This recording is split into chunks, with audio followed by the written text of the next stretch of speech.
Good afternoon. So crafting ideas, I think that's the theme for the TEDx Hyderabad. Yes, so crafting ideas, that's the theme for this TEDx. And the very word crafting has a action to it, very, very positive, right? It's not just doing something, it's crafting. There's an element of creativity in it, there's an element of building in it, right? There's like they say, it's a very, very positive action verb. And then of course ideas, like crafting ideas is as good as it gets. Not only are you building something positive, but building something positive, which is building, an idea. It's a fantastic thing. I just loved it for that. How much that symbolizes.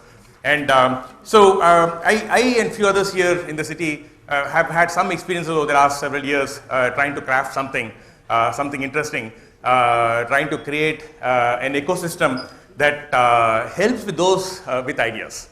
And it's a very grassroots thing, nothing very big. So we are almost on the other end of what Jayesh sir talked about in terms of T-Hub. There's a fantastic facility. Once things bubble up, there's a great facility available. But this is the other end. That's where we have been trying to do something for several years now. Very slow process, trying to transform some mindsets around creativity. So that's the journey I'm going to share in the next 15, 16 minutes, as the clock says. So I had a fantastic, very, very gifted childhood. My dad used to work for ISRO, and so I grew up in Sririkota, and these were very early days of ISRO. In fact, I was there. The first several failed launches, and the first successful launch was when I was in school. That happened. We've seen it happen those days back in Sririkota. And so we grew up. I and my friends were very lucky. We grew up amongst a bunch of these highly passionate, highly gifted. The passion runs even high today in ISRO, but those days it was phenomenal.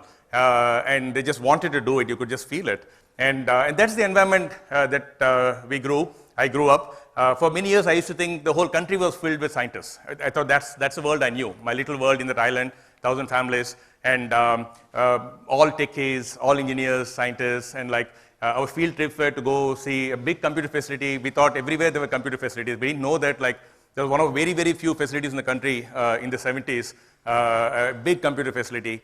Our school trip used to be to go see the launch vehicle just before it gets launched. It was fantastic childhood, and I used to think for many years that's how the whole country was, the whole world was. Slowly realized that's not to be. We were really, really fortunate to be kind of having a chance to grow in that environment amongst that kind of setup and people. Fantastic childhood, and all the way through school, and then, like most of our careers, I chose the default, and life was pretty much downhill after that, right?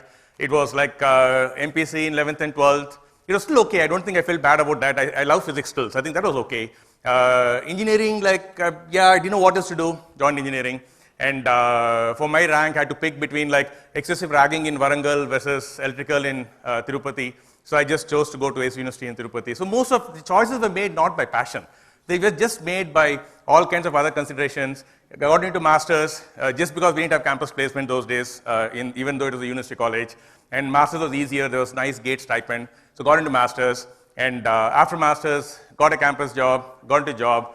Then like everybody else those days, in a few years, the US bug bit, went to US and spent some years there. Thankfully, with my wife collaborating, actively supporting, we decided to come back. We didn't apply for green card, so 6 years was our limit. One of those few people that did that and managed to actually come back and not regret. And so that's when, for the first time, discovered something. 2000, when I came to this city, Hyderabad, and so I came to join a startup, Pramati. Though it was a startup, I still didn't get startups, though I was working for a startup. It was just the company. It was I used to feel, many of us in the company those days used to feel in Pramati, that's our company. So it's just more about our company. I still didn't think much about startup, ecosystem, that was still very, very far from my mind. But it was a fantastic experience, great team. We built a product that was in a very globally competitive space, emerging technology, server-side Java. And those days, Java had barely come, and this was server-side Java. Great team, great product, fantastic recognition globally in a space where we had other biggies like IBM and others in that space with the products and pumping in lots of money. In a period that we raised $5 million, there were companies like IBM that pumped in several hundreds of $1 million into that product line. And then there are others also in that space. And still we made a technology name. And it was a great experience. but not to be for long. We struggled to raise third round funding. The whole 9/11 and then the recession that followed 9/11 took a toll on us, and we got into some kind of an existential crisis. So we just had to figure out. Somehow we managed to go 2 years and continue to grow, build the product, build a great product, continue to build the product, continue to get some market, but we couldn't raise third round funding, and that hit us hard. And those days, they were one of the very, very few companies in the country that raised 2 rounds of funding, and from tier 1 VCs, global VCs. And we got an opportunity to work with another company that kind of came as a third round funding, Progress Software, which was a Boston-based company. And they licensed one of our products from the startup and commissioned us to build a new product that they were building. So it came at a price. A company did get the lifeline it needed, and then it's bounced back. They're just right a few hundred feet from here now. Big facility, and like from the lowest point of about 30 employees when we moved out from Pramati, it's now gone back to 1,000 people and like doing very well. So we are happy about that. So 20 of us that joined Progress, it was a different experience where it was good that we're building a new product. It was not the typical offshore development center.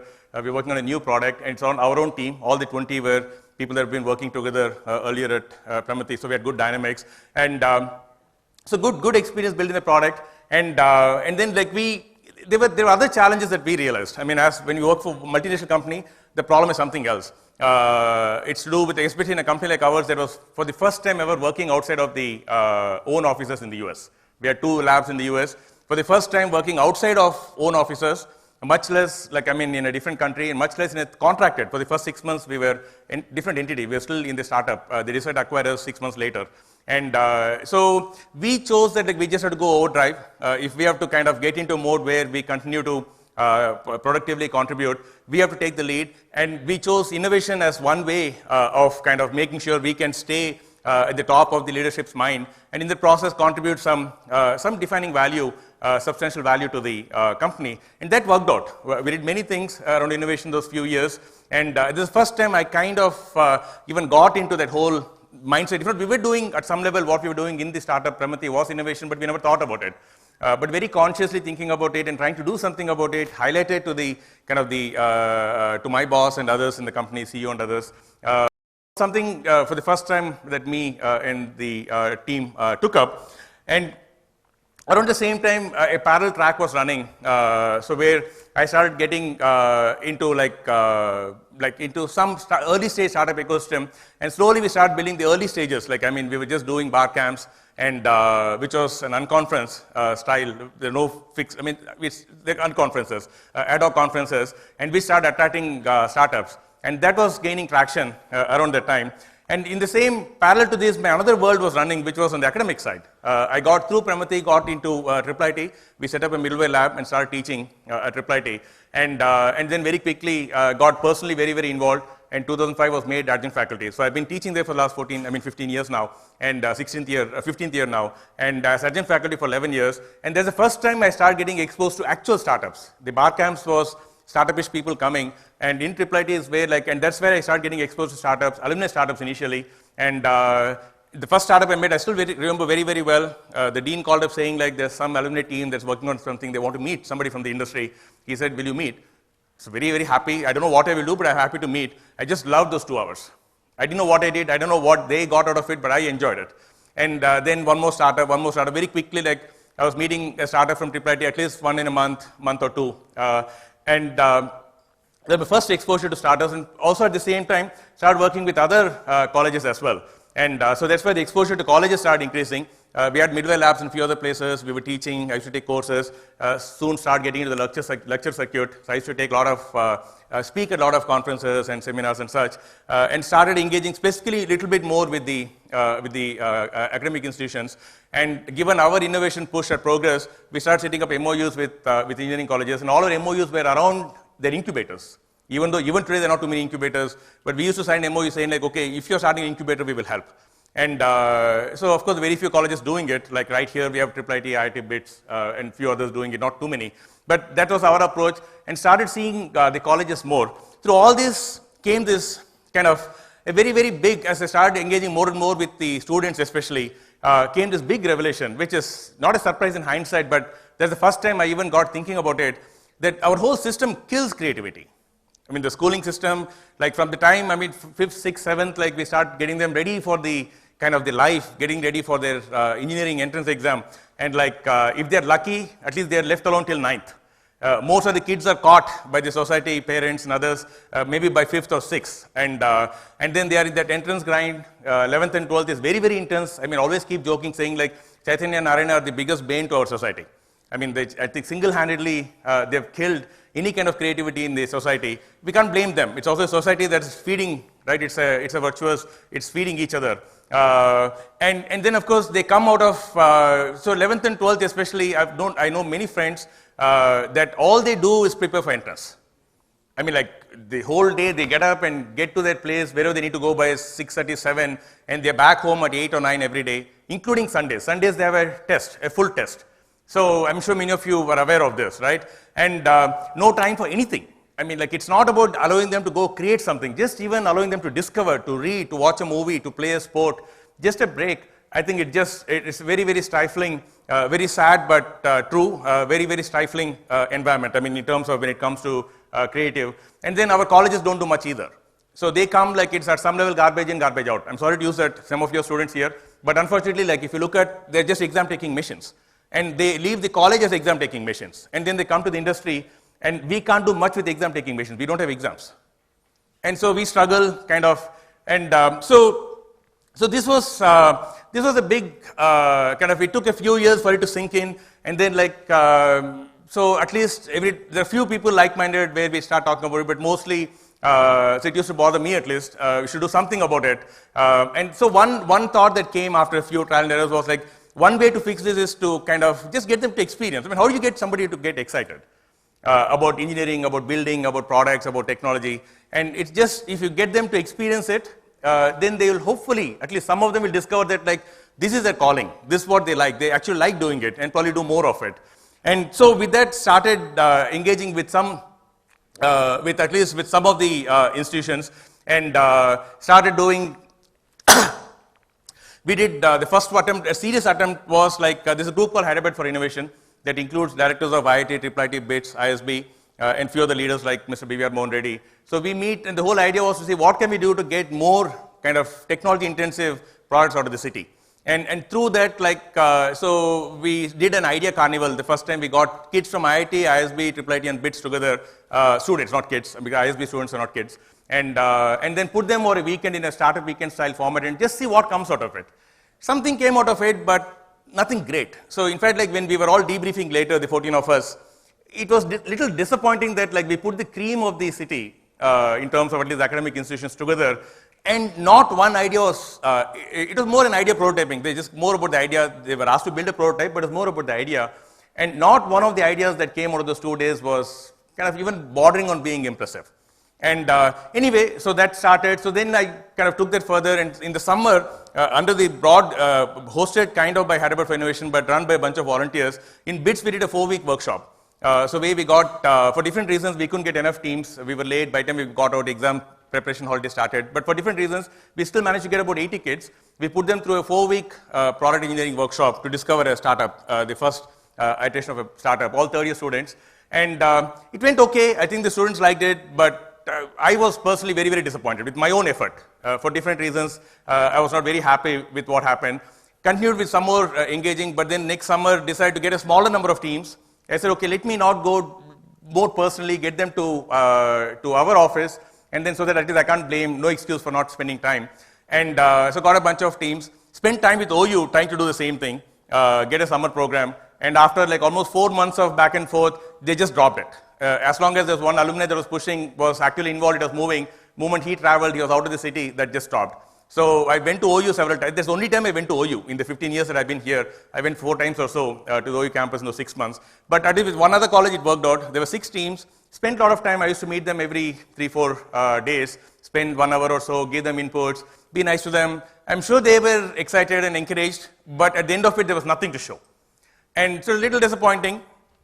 And so we just continued doing some more around this, trying to engage the crowds. The bigger thing we noticed was, like, at least I noticed and few others, there is no culture of building, right? Leave alone getting excited. Nobody does anything. I mean, like I said, the whole exam taking machine aspect comes into play again. Nobody wants to do anything with their kind of hands. So some of us got together about 1.5 years back and said, like, why not we just, there are already some hackathons happening. We said, why not we amplify this and create this big hacking culture here. And so we rallied around, got all the groups that do any kind of hackathons, startup weekends, the different formats of hackathons, got all of them together. It's a big group. We call ourselves Hyderabad Hackers, very informal group, loosely anchored by HISIA, which is the Software Industry Association here. This group is very independent group. And we said we'll do 60 hackathons in 6 months. And we didn't do 60, but we got to about 35 and then had the Hacker Summit in July. And then, like we said, we'll continue. So we're still doing it, and the group is continuing. So the hackathon culture is slowly building. Now more and more hackathons happening. Just looking at our own office, we host a lot of hackathons. We have a hackathon maybe once a month in the office. Somebody or other is doing a hackathon, and we just offer our facilities over the weekend for hackathons. And we host probably one a month, roughly, or one in 4 to 6 weeks, sometimes even 2 a month. So I think the culture is definitely building. There's one important aspect. We need to do more in colleges. And kind of spurred by all this, we said, okay, why don't we do something bigger? It just happened through a series of different discussions, more around curriculum thread that was happening with JNTU. But this thought came, JNTU VC was very supportive, so we went and it took 3-4 months of planning. Finally, we got this off last summer. So we call it JNTU It was done jointly by the industry, Hyderabad Hackers, HISIA, JNTU, and Task. And so we did a 5-week workshop, kind of on the lines of what happened in BITS 2 years before, but a little bit better structured. And this time we said we will target the tier 2 colleges. I was at some level like very, very disappointed with the apathy in the tier 1 colleges. So where nobody wants to do anything, I think they feel entitled to a fantastic job. And so they don't really, so didn't respond. So I thought we'll go to tier 2 colleges. And also that's where, and those are the colleges where they probably never ever see somebody from the industry. So we said, let's see if we can bring about some change, what happens there. And so we got 26 colleges through almost a 2-3 month process. And we said, if you're going to excite them, it's not enough to excite the kids. We said, we'll do third year students. So they'll go back and kind of transfer some of it to their final year, in their final year to their juniors and their classmates.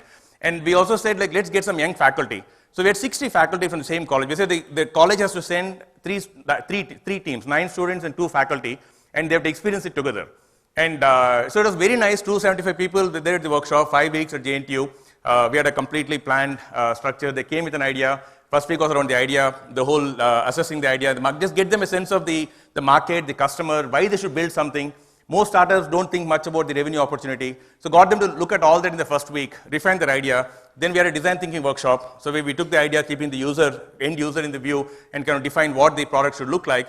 And then had a couple of days of deep dive technology, and then 2.5 weeks of implementation. So we had extensive mentoring, they probably met at least 30 people from the industry and startups in those 5 weeks. Like I said, they would be lucky to get even 1 or 2 talks in a year in their colleges. And here they were a chance to meet, listen to 30 people. Very, very nice. No great products came out of it. It was an IoT themed event, so there was hardware and software together. But a couple of good products, but most of it, there were no great products, but all the 275 of them were very, very excited. That was very visible. So, and they're still in the final year, we still stay engaged with them. And that was a fantastic effort. And then we're continuing with that. So now we have said, like, okay, let's make it even bigger. And so we went and proposed the same Hyderabad Hackers group through HISIA. We signed an MOU with Task, and we started something called IoT Maker Spaces. So our hope was like 25 colleges in the pilot first year, but by the time we could get the whole thing moving, colleges responding and all, it became half the year. So we just started off with the pilot of 13 colleges this year. They've already started functioning. We set up a lab, we defined what lab they should set up. They've paid and got the equipment for the lab, different makers relating to what makers need. And then we have a program, we signed up with partners to deliver the seminars and boot camps and workshops. We have a series of build-a-thons. There's a hackathon, the first round is happening in the next week. There'll be a startup weekend and then a design, ideation workshop in April. And they will come to the next JNTU from these colleges. And the hope is that like next year we will make it even bigger. And the few other things happening. The whole idea is to kind of just make it bigger, trade, and many of us involved. I mean, I'm only a spokesperson. I'm more an observer. I'm involved also, but I'm also an observer for this whole initiative taking place. And we also have a proposal that we are working, trying to start a small prototyping lab. We did one prototyping workshop. We're talking about hardware, software products. So we did a prototyping workshop in Eski, which has a very, very nice kind of prototyping lab. all kinds of machinery, 3D printers and such. And that we did a pilot in the summer. 3 products went through the 1-month kind of workshop where their prototype working model is taken to a market-ready product, kind of physically designed and the material and all that. So which they need to test the market, and then eventually they need that also to define their whole manufacturing process. So which was very nice, but that didn't go too far after that. Now we're looking at one more starting prototyping lab in IIIT. Government is looking at a much bigger facility. I mean, like, so that will come up soon as well. It's a much bigger maker facility. And then like the other aspect was, like I said, like among the top colleges, there's not much interest in startups. I'm very personally engaged with IIIT and IIT. I teach at IIIT for many years now, and IIIT has the best incubator, and still very few students, graduating students, take up startups. It's okay if not many take, but 0 is disappointing. Even 1 or 2 teams was nice. 0 is, and consistently 0 for many years, from the graduating undergrad class, is very disappointing. Same with IIT, I take the strategic innovation course, but I'm not aware of any of my class at least embarking on that journey yet. Hopefully they'll come back later. So I converted one of my courses to a technology product entrepreneurship course this year in IIIT. And I'm hoping the 60 students that were there in the class, some of them at least continue with their idea. The semester course finished last semester. So we're at it, and the whole idea is that like, it's a long process. When we started this, the whole college, the Hyderabad Hackers college hacker thing, we said it's probably a 3-year transformation initiative. We are now at a 1.5-year point since we started that. This summer's TEDxIITHyderabad. Next summer's TEDxIITHyderabad is where we expect something good or substantial to come out of it. It's a culture. They have to kind of, it's a major mindset change. Like I said, we have to shake the Chaitanyas, Narayanas, and the parents out of the system, out of their systems, and get them to go back to their 5th class, 6th class time, and then just start thinking, just get a little bit more creative. And when they are ready, when they get there, there's a fantastic ecosystem building. I mean, like with T-Hub, it's further amplified. There's a fantastic ecosystem, and like we will connect them. So the downstream is there. It's more about themselves, not what happened downstream. There's sufficient support available downstream. So of course, this is our experiment here. I won't say it is successful. It's made some progress, but I hope other cities and other places also try this. But here, we're going to stay at it, and I hope my whole childhood comes back again. And this time, it's through completely startups that kind of go off to the sky. Thank you.